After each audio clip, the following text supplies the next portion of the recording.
Ah, eza pona bato ba limita nzambe baloba okisa bokono ezalaka te. En tout cas vraiment bandeko nanga légume na biso kombo nango ezali Margos. Margos ezali ko traiter ba maladie ebele comme cancer. Maman moko témoignaki pona cancer amelango kaka 3 jours avec na cancer a libéré pena. Résultat total maman bakuti esu na maladie wana te. En tout cas pona diabète ezali malamu pona bato baza na problème ya diabète. Bato baza na tension emataka.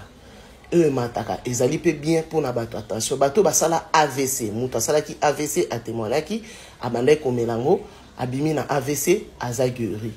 bato bazana ba infection na nzoto ba infection urinaire ba infection tous les sortes d'infections eza bien pour na ko melango bato bazana problème ya poids bazo sala ba régime bazo mela bimela mela bazo kondate ezali pe bien pour na régime bato bazana problème ya constipation ezali bien peu pour la constipation bato bazana problème ya misu bandeko nanga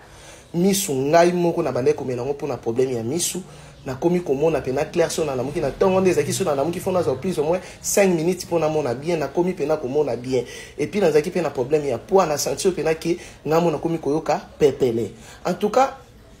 légume na biso Margos ezali très efficace. Kopesa yango na mwana na se ya 15 ans te banda kopesa yango à partir ya 15 ans okoki kopesa yango bana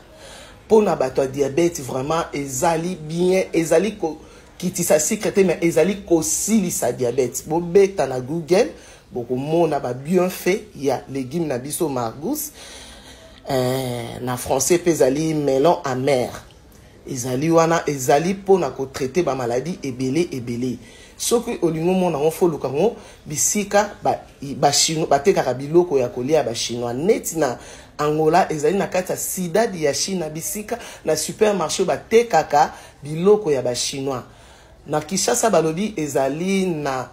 si un somba zikida côté batekaka pekaka ba légumes ba fruits ya ba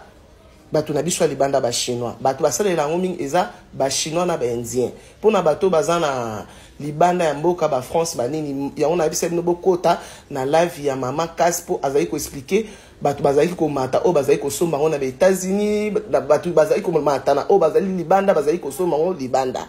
balakisaki ba place bazali ko somba bato musupe ba mataki na nde ba osomba na ba vidéo ba chaki yango na lobaki bokota na live po mama Bijunde azo ko expliquer yango bien eza na bato pe ba meli yango bazali ko mata po na ko témoigner eza ngape na kende ko découvrir kuna eza te ke ngai ne muna sali yango ngane muna yebi yango te na kende ko découvrir kuna yango na lingai ko zala égoïste te na tinda ki minobo kota na live